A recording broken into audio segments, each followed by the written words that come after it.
রোজার শুরু থেকেই ভোগাচ্ছে শসা আর লেবু। এদিকে চালের বাজারের তেজে নাজেহাল ক্রেতা। আরেক দফা বেড়েছে এলাচের দাম। আমিষের বাজারে ব্রয়লার মুরগির কেজিতে বেড়েছে 20 টাকা। বিস্তারিত ফয়সাল রয়েলের রিপোর্টে।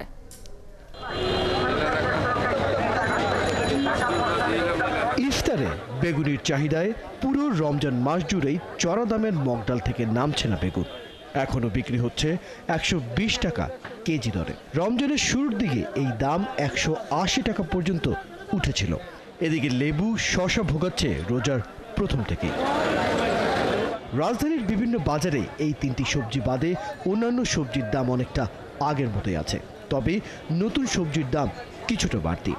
ভালো টমেটো প্রতি কেজি 25 থেকে 30 টাকায় বিক্রি হচ্ছে, যদিও নিম্নমানের টমেটো পাওয়া যাচ্ছে 10 টাকা কেজি দরে। প্রত্যেকটা সবজি দাম আগে থেকে 5 টাকা 10 টাকা করে বেশি রাখতেছে। কাঁচামরিচ ঠিক আছে, গত সপ্তাহে যে দাম কিনেছে এখন একই দামই আছে। অন্যান্য সবজি যেমন পটল নতুন উঠছে 80 টাকা 90 টাকা, এগুলো তো নতুন উঠলে সব দাম বাড়ে।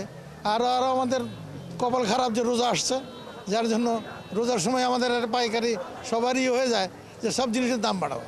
আমি বাংলাদেশ হলেও সব জিনিস মনে করে একটা বাড়লে বেড়া 5 টাকা। এখন বেগুনের তো এখন সিজন না বুঝে আছে, বেগুন তারও দাম বাড়তে, রমজান মাস হিসাবে দাম বাড়তে। এদিকে শান্ত হয়নি চালের বাজার। গত সপ্তাহে কেজিতে 5 টাকা বেড়েছিল চালের দাম। এই সপ্তাহে দাম না বাড়লেও কমেনি। ক্রেতাদের অভিযোগ, বাজার মনিটরিং কোনো কাজেই আসছে না। চাউলের দামটা কমতেছে না, অন্য কিন্তু জিনিসগুলোর দাম কম। ভালো মিনিকেট করলে 78-80 টাকা।